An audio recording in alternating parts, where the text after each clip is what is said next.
Hi everyone, my name is Crystal Lee, and today I'm going to talk to you a little bit about food systems and shifting from fragile supply chains to more resilient ones. Specifically, I'm going to try and convince you that you should be paying more for your food. And yes, I realize that we're in the midst of an economic downturn and a lot of uncertainty, but please just hear me out. A little bit more about me. I have worked in the food industry for the past 11 years, working for agricultural food manufacturers such as a Greek extra virgin olive oil company, organic and fair trade sugar, as well as an artisanal boutique soy sauce company. I have seen firsthand how our food systems are negatively impacting our health and our planet.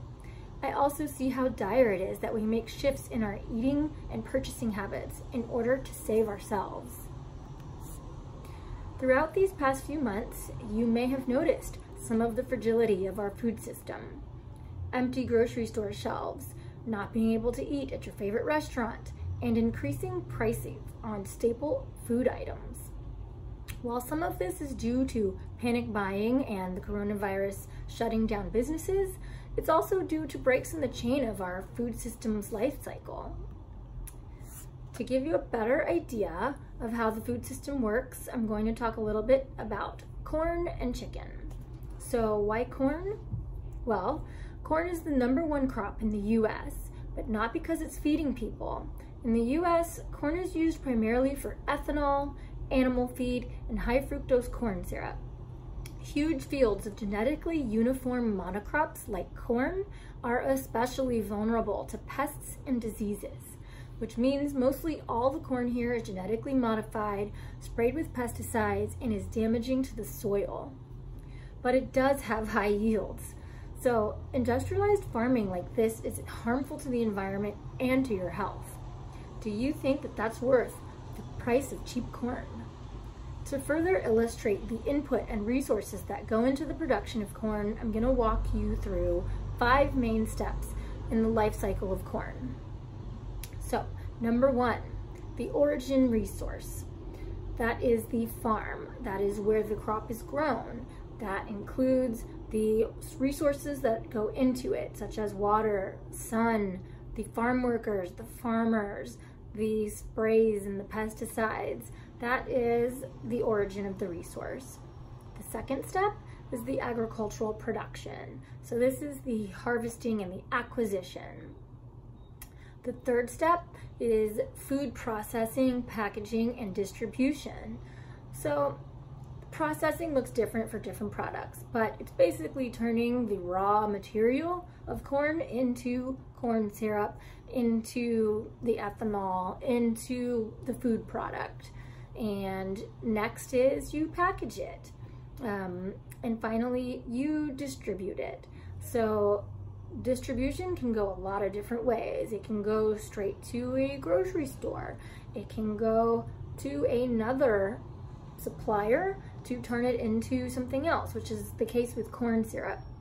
Corn syrup is very permeated in the US food system. It is found in many, many products because it's cheap and it's sweet. And those are dangerous combinations in our food system. And then the next step in this is preparation and consumption. So that's the consumer getting it, eating it. And step 5 is the end of life. So that is where it ends up. In most cases with the food product, it ends up in a landfill.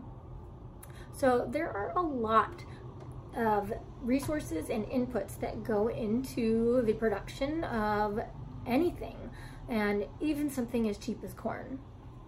With our current food system life cycle, Americans are consuming an abundance of low-cost food while only spending a mere 10% of their disposable income on food. So store prices do not reflect the external costs, economic, social, environmental, that impact the sustainability of the food system. Considering this full cycle of the food system, it really illuminates this connection between consumption behaviors, the cost of food, and production practices. My next example is chicken, or Tyson Foods. I'm going to use an actual manufacturer in the US. Tyson Foods is an American multinational corporation and the world's second largest processor and marketer of chicken, beef, and pork. Tyson Foods ranked number 80 in the 2018 Fortune 500 list of the largest US corporations by total revenue. So this is big bucks, and this is not just in the US. Tyson is a huge exporter of meat to all over the world. So this is a food system that's affecting everyone. Tyson chicken is a very inexpensive product.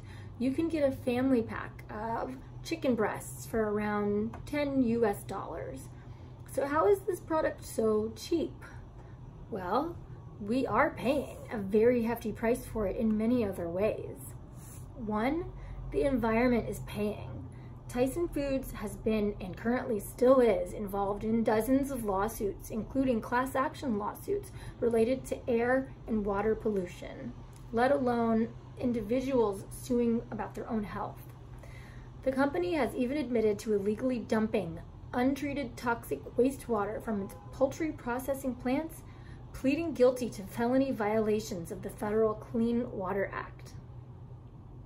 Another way that we're paying for it is the employment of undocumented immigrants. Tyson was charged with conspiracy to smuggle and hire undocumented workers to work on its production lines. Prosecutors allege that the conspiracy to import workers dates back to 1994, when plant managers began to find it difficult to fill positions with cheap labor. Of the 6 managers who were indicted, 2 accepted plea bargain deals and 1 committed suicide. Tyson Foods has literally been importing undocumented immigrants to work in their factories for wages that no one else will work. Another reason? Employee abuse. An Oxfam report issued in 2016 cited anonymous employees who say that they have been denied bathroom breaks so frequently that they have started wearing adult diapers. Workers struggle to cope with this denial of a basic human need. They urinate and defecate while standing on the line. They wear diapers to work. They restrict intake of liquids and fluids to dangerous degrees. They endure pain and discomfort while they worry about their health and job security. According to a professor of occupational health at George Washington University, on average, more than 1 Tyson Foods employee is injured and amputates a finger or limb per month. So all of this for cheap labor so that they can sell cheap products. I'm not going to get into animal abuse, food recalls, fraudulent marketing practices, mislabeling, undisclosed use of antibiotics, or the high costs of political lobbying. But the total dollar amount that Tyson has been penalized since the year 2000 is $169 million. Tyson would rather pay these fines and settle these lawsuits because it's cheaper than reforming their business model and becoming a responsible food manufacturer, and because they keep getting away with it. So here's the gist. While it may seem like these products are relatively inexpensive, they absolutely are not. And we are paying for these cheap foods in the worst ways. Every time you are buying into this food system that is cheap meat, you are voting with your dollars. You are supporting a system that will never be resilient. You are supporting a system that keeps us in a detrimental and damaging cycle. We have to start shifting our purchasing habits when it comes to food consumption. We are in a food cycle trap, and the only way out is to not participate. So, what can you do about it? Essentially, we have to redesign the relationships between food producers, processors, retailers, and consumers so as to shorten the supply chains and create more slack in the system. That requires decentralizing away from factory and industrialized farming, and more localization. Specifically, some of the steps that you can take to start shifting into a more resilient food system are: 1. Eat less meat, and only buy meat that you know exactly how it was raised and where it came from. Which means shopping at your local butcher and doing more diligent research on your producers. Become that person who double checks labels and ensures they are getting quality. Meat production, as it is widely practiced today, has significant environmental impacts on land use, water use, and water pollution. Make sure you know the source. Number 2, eat organic. Organic farms don't use chemicals that pollute soil and water or that present negative human health impacts. When you buy organic, you are buying into a resilient food system, and you are voting for your health and for the environment instead of against it. Number 3, eat local. When you buy from a farmer's market, you have completely cut out all of these middlemen in the food system. You are going straight to the source, and you're supporting a resilient food system. If you have the space, you can even start to grow your own victory garden. Another easy way to eat local is to buy into a CSA share. I'll tell you a little bit more about a CSA in just a moment. But what I'm getting at here is you should start trying to buy directly from farmers and suppliers. And that way you are creating a resilient food system for yourself. One of the many reasons that most people do not eat organic or shop from local farmers markets is because they find it to be too expensive or inaccessible or even a luxury item. Clean, healthy food should never be viewed as a luxury item.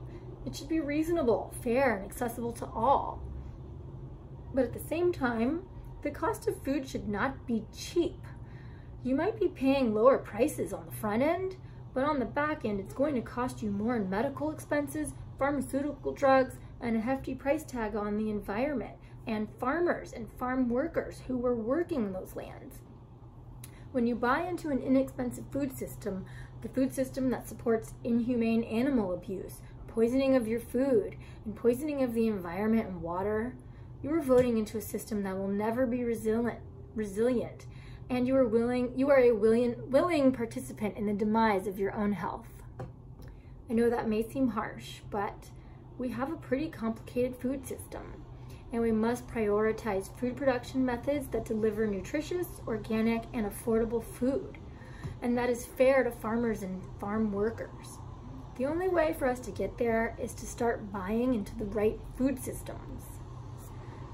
Now, what is affordable to one person may not be affordable to another, but I have personally found that participating in a local CSA can be very affordable. Community-supported agriculture has become a popular way for consumers to buy local, seasonal food directly from a farmer. A CSA is a program in which individuals buy into a farm by purchasing a share. In turn, they receive a bountiful selection of fresh produce every week throughout the season. So to give you an example, last summer I participated in a CSA share right here in New York from Lancaster Farm Fresh Co-op. I got a meat share, a vegetable share, a fruit share, an herb share, and a flower share. All of that cost me $60 US per week. And it was organic, it was humanely raised. If it was the meat, it was all the right things, and it was local. And I found that $60 a week to be very affordable, plus I knew where it was going, and I knew the system I was going into. It's kind of incredible to me, I believe. So what I'm getting at here is eating farm fresh and local might not be as unaffordable as you think. You just have to know where to look. So remember, eat less meat, know where it's coming from, eat organic, and eat local. Because what we really can't afford to keep doing is destroying the health of our physical bodies and this planet. The next time you're in the grocery store aisle or sitting down for a meal, you can vote with your dollars for the type of future you'd like to see for yourself and for our world. If you're interested in finding more resources for real food, Chef Lena, who you'll be hearing from next, and I have an organization called Present Plate, and we've got additional resources on our website. So thanks for tuning in, and I hope that I've made a compelling case for why you should be spending more on your food.